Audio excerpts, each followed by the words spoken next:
Pack ചെയ്ത ഒരു ഡ്രിങ്കാണ് അല്ലെ. നമ്മൾക്ക് മാർക്കറ്റിലൊക്കെ ബോട്ടിൽ ചെയ്ത ഡ്രിങ്കുകൾ കിട്ടും. അതിനെക്കാട്ടും പ്രകൃതി തന്നെ പാക്ക് ചെയ്ത് നമുക്ക് തന്നിരിക്കുന്നതാണ്, ദൈവം തന്നെ പാക്ക് ചെയ്ത് തന്നിരിക്കുന്നത് അല്ലെ. ഇളനീർ എന്ന് പറയുന്നത് അതിനകത്ത് ഒട്ടും മായമില്ല, ഇതേപോലെ ആഡഡ് ഷുഗർ ഇല്ല. വളരെ ആരോഗ്യകരമായ ഒരു പാനീയമാണ് ടെൻഡർ കോക്കനട്ട് വാട്ടർ.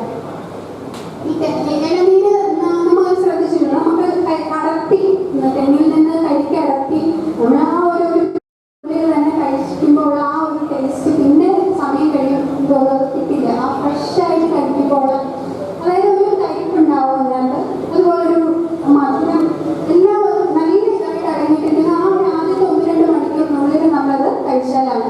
അത് സമയം കഴിയുമ്പോഴും അത് കുറഞ്ഞു വരും, അതിൻ്റെ ഒരു ഇതൊരു ടേസ്റ്റ് ഒക്കെ മാറി വരും.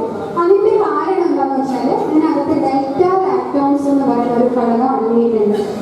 ഈ ഡെൽറ്റ ലാക്ടോൺസ് ഫ്രഷ് കരിക്കിനകത്ത് ധാരാളമുണ്ട്. അത് നമ്മൾ തെങ്ങിൽ നിന്ന് അടർത്തി അതിൻ്റെ സമയം കഴിയും തോറും ആ ഡെൽറ്റ ലാക്ടോൺസ് നഷ്ടപ്പെട്ടുകൊണ്ടിരിക്കും. ആ ഡെൽറ്റ ലാക്ടോൺസ് ഉള്ളത് കൊണ്ടാണ് ആ ഒരു ചെറിയൊരു കരിപ്പും അതുപോലെ ആ ഒരു ടേസ്റ്റും ഒക്കെ കരിക്ക് വെള്ളത്തിന് ലഭിക്കുന്നത്. അപ്പോൾ ഈ ഡെൽറ്റ ലാക്ടോൺസ് നഷ്ടപ്പെടാതെ പ്രിസർവ് ചെയ്തുകൊണ്ട് പാക്ക് ചെയ്ത് ബോട്ടിൽ ചെയ്യാന്നുള്ളത് വളരെ ബുദ്ധിമുട്ടുള്ളൊരു പണിയാണ്. ഇത് നമ്മുടെ സാധാരണ ഈ ടെൻഡർ കോക്കനട്ട് ഇളനീര് പാക്ക് ചെയ്യുന്ന യൂണിറ്റുകളൊക്കെ ഫേസ് ചെയ്യുന്ന ഒരു പ്രശ്നമാണ്, അവർക്ക് ഫ്രഷ്നെസ് കിട്ടുന്നില്ല. അപ്പോൾ നമ്മൾ വെറുതെ പഞ്ചസാര വെള്ളത്തിൽ കഴിക്കുമ്പോൾ ഇരിക്കും പാക്ക് ചെയ്ത് കഴിയുമ്പോൾ, ആ ഒരു കഴിക്കുന്നുള്ള ഒരു ഇത് കിട്ടുന്നില്ല ബോട്ടിൽ ചെയ്ത് കഴിഞ്ഞാൽ.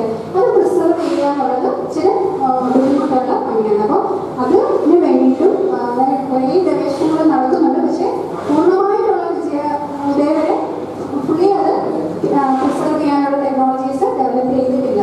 നമ്മൾ പാക്ഡ് ഫോമിലുള്ള ടെൻഡർ കോക്കനട്ട് കഴിക്കുമ്പോൾ അറിയാൻ പറ്റും ആ വ്യത്യാസം. അപ്പോൾ നമ്മൾ ടെൻഡർ കോക്കനട്ട് അധികം പ്രോസസ്സിംഗ് ഒന്നും കൊടുത്താൽ പ്രിസർവേറ്റീവ്സ് ഒന്നും ആഡ് ചെയ്യാതെ പാക്ക് ചെയ്യുന്നതാണ് എപ്പോഴും നല്ലത്. സംസ്കരണം എന്ന് പറയുന്നത് അതായത് നമ്മൾ കരിക്കിനകത്ത് പ്രിസർവേറ്റീവ് ഒന്നും ചേർക്കാതെ അതിൻ്റെ പുറമെ കൊണ്ട് മാത്രം ഒന്ന് ചെത്തി മാറ്റി അതിന് ആളുകൾക്ക് ഉപയോഗിക്കാവുന്ന സൗകര്യമുള്ളതിലേക്ക് മാറ്റിയെടുക്കാണ്. നമ്മൾ സാധാരണ കരിക്കിൻ്റെ ഒരു പ്രശ്നം നമുക്ക് ബുദ്ധിമുട്ടല്ല, അത് പൊട്ടിച്ച് കുടിക്കുക എന്നുള്ളതൊരു ബുദ്ധിമുട്ടുള്ള കാര്യമാണ്. അപ്പോൾ ആ ഒരു ബുദ്ധിമുട്ട് ഒഴിവാക്കാൻ വേണ്ടിയിട്ടാണ് ഈ മിനിമലി പ്രോസസ്സിംഗ് ടെൻഡർ കോക്കനട്ട് അതിൻ്റെ വീഡിയോസ് കാണിച്ചത്.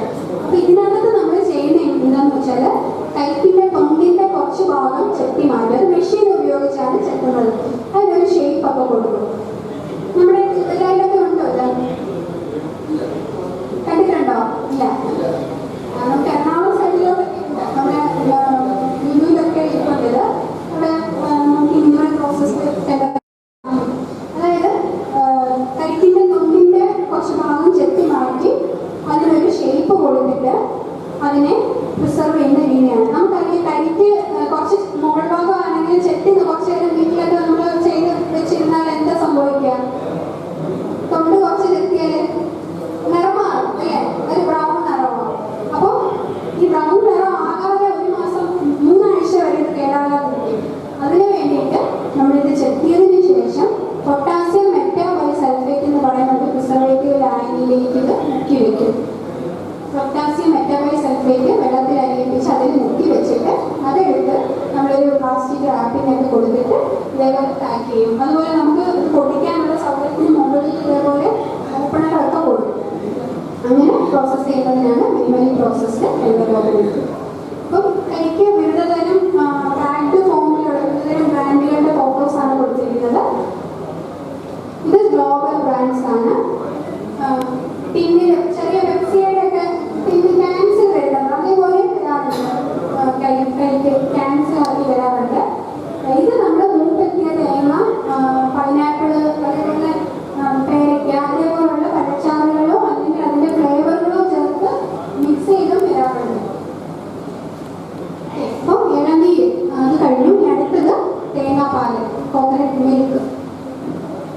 അപ്പോൾ തേങ്ങാപ്പാൽ നമുക്കറിയാം, തേങ്ങാപ്പാൽ നമ്മുടെ വീടുകളിലൊക്കെ തേങ്ങാപ്പാൽ പിഴിഞ്ഞ് എടുത്ത് എത്ര നേരം കേടാകാതെ 2-3 മണിക്കൂർ കഴിയുമ്പം ഇത് കേടായി തുടങ്ങും. കുളിച്ച് ടേസ്റ്റും നിറമൊക്കെ മാറാൻ തുടങ്ങും. ഫ്രിഡ്ജിൽ വെച്ചാൽ പരമാവധി 1 ദിവസം അല്ലേ, അതിനപ്പുറം നമുക്ക് സൂക്ഷിക്കാനായിട്ട് പറ്റത്തില്ല.